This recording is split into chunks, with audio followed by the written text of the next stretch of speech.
Olá pessoal, professora Iraís por aqui e hoje eu trago para vocês mais um capítulo em audiobook do livro Pense e Enriqueça de Napoleão Hill. Então, se você ainda não assistiu, não ouviu os outros vídeos desse livro, eu vou deixar aqui acima nos cards para você. É muito importante que você também acompanhe desde o primeiro capítulo até esse que a gente está citando no presente momento, né? E antes de nós iniciar os nossos estudos, eu quero pedir para você que ainda não é inscrito, se inscreva no nosso canal, não sai sem se inscrever, ativar o sininho e principalmente deixar seu like. É muito importante para o nosso trabalho, ok, pessoal? Ficam agora com a leitura do livro de Napoleão Hill, Pense e Enriqueça. Bons estudos, pessoal!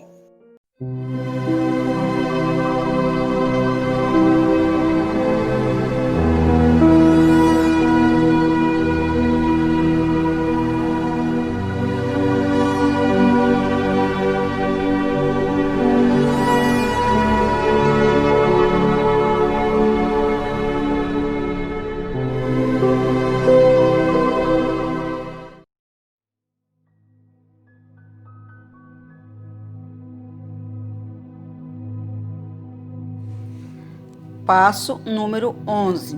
Em direção à riqueza. O subconsciente. Você verá como o subconsciente espera, qual gigante adormecido, para apoiar todos os planos e propósitos. Finalmente, você poderá encher o subconsciente com pensamentos positivamente dirigidos, que lhe trarão tudo o que deseja na vida. O subconsciente é constituído de um campo de consciência em que cada impulso de pensamento que alcança o consciente por qualquer dos 5 sentidos e classificados e arquivados e do qual se pode consultar ou retirar uma carta de um fichário. Recebe e arquiva impressões sensoriais ou pensamentos de qualquer natureza. Você pode plantar voluntariamente em seu subconsciente qualquer plano, pensamento ou propósito que deseje traduzir em seu equivalente físico-monetário. O subconsciente age primeiro nos desejos dominantes que se misturaram aos sentimentos emotivos como a fé. Considere isso em conexão às instruções dadas no capítulo do desejo para dar os 6 passos ali indicados e as instruções constantes do capítulo sobre a criação e execução de planos. Entenderá então a importância do pensamento transmitido. O subconsciente trabalha dia e noite por um método de procedimento desconhecido ao homem. O subconsciente retira força da inteligência infinita para ter o poder com que voluntariamente transmuta desejos em seu equivalente físico, usando sempre os meios mais práticos para conseguir esse objetivo. Não se pode controlar inteiramente o subconsciente, mas pode-se voluntariamente entregar-lhe qualquer plano, desejo ou propósito que você deseje transformar em forma concreta. Leia novamente as instruções para usar o subconsciente no capítulo da autossugestão. Há provas em quantidades para apoiar a crença de que o subconsciente é o elo que liga a mente finita do homem à inteligência infinita. É o intermediário por meio do qual se pode utilizar as forças da inteligência infinita à vontade. Só ele contém o processo secreto pelo qual o impulso mental são modificados e transformados em seu equivalente espiritual. Só ele é o meio pelo qual a oração pode ser transmitida à fonte, capaz de responder à oração. A primeira criação deve ser o pensamento. As possibilidades de esforços criador ligados ao subconsciente são estúpidas e imponderáveis, inspiram-se-nos respeito. Nunca abordo a discussão do subconsciente sem uma sensação de pequenez e inferioridade, devido talvez ao fato de que todo o estoque de conhecimento humano sobre o assunto é tão lamentavelmente limitado. Depois de aceitar como realidade a existência do subconsciente e compreender suas possibilidades como um meio de transmutação de desejo em seu equivalente físico ou monetário, você compreenderá o significado total das instruções dadas no capítulo do desejo. Compreenderá também porque foi repetidamente advertido a tomar seus desejos claro e a escrevê-los. Entenderá ainda a necessidade de persistência ao levar a termo as instruções. Os 13 princípios são os estímulos pelos quais você adquire a capacidade de alcançar e influenciar o subconsciente. Não desanime se não o conseguir na primeira tentativa. Lembre-se de que o subconsciente só poderá ser dirigido voluntariamente pelo hábito, sob a orientação dada no capítulo sobre a fé. Você ainda não teve tempo de dominar a fé. Seja paciente, seja persistente.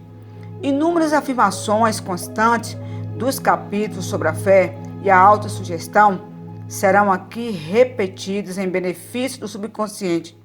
Lembre-se de que o subconsciente funciona voluntariamente, quer você faça um esforço para influenciá-lo, quer não. Isso, naturalmente, lhe sugere que pensamentos de medos e pobreza e todos os pensamentos negativos servem de estímulos ao subconsciente, a não ser que você domine esses impulsos e lhe forneça alimento mais apetecível para se banquetear. O subconsciente não permanece ocioso. Se você deixar de plantar desejo no subconsciente, ele se alimentará de pensamentos que lhe chegam por negligência. Já explicamos que impulsos de pensamentos, tanto negativos como positivos, estão continuamente chegando ao subconsciente, das 4 fontes mencionadas no capítulo sobre a transmutação sexual. Por enquanto, basta lembrar que você vive diariamente em meio a todas as espécies de impulsos de pensamento que alcançam o subconsciente sem o seu conhecimento. Desses impulsos, uns são negativos, outros positivos. Você está empenhado agora em tentar fechar o fluxo de impulso negativo e ajudar a influenciar voluntariamente o subconsciente através de impulsos positivos de desejo. Quando você o conseguir, terá a chave que abre a porta do subconsciente. Além disso, você controlará a porta tão completamente que nenhum pensamento indesejável poderá influir no subconsciente. Tudo que o homem cria começa em forma de impulso do pensamento. O homem nada cria sem antes concebê-lo em pensamento. Com o auxílio da imaginação, os impulsos de pensamento são reunidos em planos. A imaginação, estando sob controle, pode ser usada para a criação de planos ou propósitos que levam ao sucesso na ocupação escolhida. Todos os impulsos de pensamento destilados à transmutação em seu equivalente físico plantados no subconsciente voluntariamente, devem passar pela imaginação e misturar-se à fé. A mistura da fé com um plano ou propósito destinado à submissão ao subconsciente só pode ser feita através da imaginação. Dessas observações, você concluirá prontamente que o uso voluntário do subconsciente exige coordenação e aplicação de todos os princípios. Como sujeitar as emoções positivas. O subconsciente é mais susceptível à influência dos impulsos de pensamento misturados aos sentimentos ou emoções do que aos que se originam somente da parte racional da mente. Na verdade, há muitas provas para apoiar a teoria de que apenas os pensamentos emocionalizados têm qualquer influência de ação sobre o subconsciente. É fato notório que a emoção e o sentimento governam a maioria das pessoas. Se é verdade que o subconsciente reage com mais rapidez e é mais prontamente influenciado por impulso de pensamento, bem misturados a emoções, é essencial familiarizar-se com a mais importante das emoções. As 7 emoções positivas principais e 6 emoções negativas principais. As negativas se injetam por si mesmas nos impulsos de pensamento, o que asseguram passagem para o subconsciente. As positivas devem ser injetadas pelo princípio da autossugestão. nos impulsos de pensamento que o indivíduo quer passar ao subconsciente. Foram dadas instruções no capítulo da autossugestão. Essas emoções ou impulsos dos sentimentos podem ser comparadas ao fermento do pão, pois constitui o elemento de ação que transforma impulso de pensamentos passivos em ativos. Assim se pode compreender porque os impulsos de pensamentos misturados com emoções recebem ação mais rápido que os impulsos de pensamento originários da razão fria. Você está se preparando para influenciar e controlar o auditório interno do subconsciente para entregar-lhe o desejo de dinheiro que você quer transmutar em seu equivalente monetário. É essencial, pois, que entenda um método de abordar o auditório interno. É preciso falar-lhe a língua ou ele não entenderá o seu chamado. Compreende melhor a linguagem da emoção e do sentimento. Vamos, pois, descrever aqui as 7 emoções positivas principais e as 7 emoções negativas principais, de modo que você possa aproveitar as positivas e evitar as negativas ao dar instruções ao subconsciente.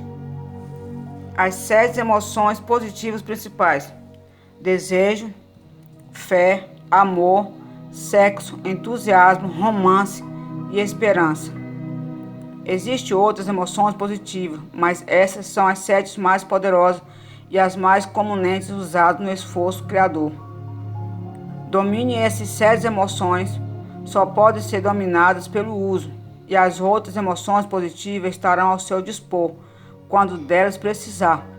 Lembre-se, quanto a isso, que você está estudando um livro destinado a auxiliá-lo a desenvolver a consciência do dinheiro, enchendo a mente com emoções positivas.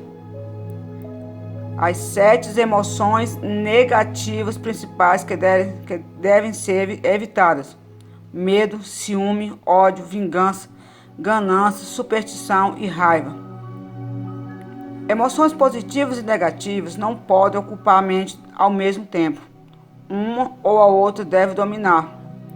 É responsabilidade sua assegurar-se de que as emoções positivas constituem influências dominantes em sua mente. A lei do hábito virá em seu auxílio. Forme o hábito de aplicar e usar as emoções positivas. Elas acabarão por dominar-lhe a mente tão completamente que as negativas não poderão mais entrar e nem existir. Somente se seguir essa instrução literal e continuamente é que você poderá adquirir controle sobre o subconsciente. A presença de uma única emoção negativa em seu consciente é suficiente para destruir todas as transformações de auxílio construtivo do subconsciente. Oração e subconsciente. Se você é do tipo observador, deve ter notado que a maioria das pessoas só recorre à oração depois que tudo mais falhou. Ou então rezam por um ritual de palavras sem significado. E como é de fato que a maior parte das pessoas reza porque tudo o mais falhou, faz a oração com a mente tomada pelo medo e a dúvida, emoções com as quais age o subconsciente, passando-se às inteligências infinitas.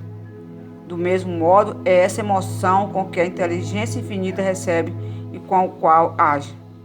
Se você reza por algo, mas ao rezar teme não recebê-lo, ou que sua oração não será atendida pela inteligência infinita, a oração terá sido em vão. A oração resulta, às vezes, na realização daquilo pelo qual se reza.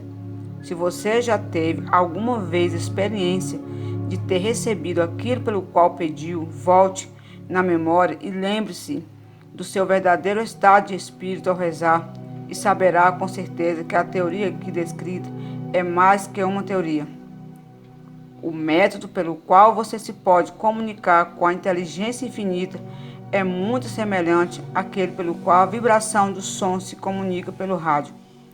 Se você compreende o princípio de fundamento do rádio, sabe naturalmente que o som não se comunica enquanto não for transformado num grau de vibração capaz de ser detectado pelo ouvido humano. A estação transmissora de rádio capta o som da voz humana e modifica, aumentando as vibrações milhões de vezes. Somente assim pode a energia do som ser comunicada pelo espaço.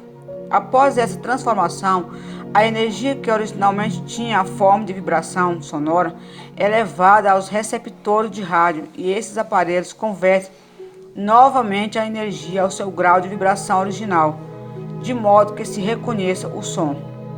O subconsciente é o intermediário que traduz nossas orações em termos que a inteligência infinita possa reconhecer. Apresenta a mensagem e traz a resposta em forma de plano ou ideia definido para encontrar o objeto da oração. Compreenda esses princípios e saberá por que meras palavras lidas num livro de oração não podem e nem servirão como agente de comunicação entre a mente humana e a inteligência infinita. Pontos a fixar. O subconsciente pode se alimentar de pensamento fortuito, pensamentos derrotistas ou pensamento de sucesso e riqueza. A escolha é sua.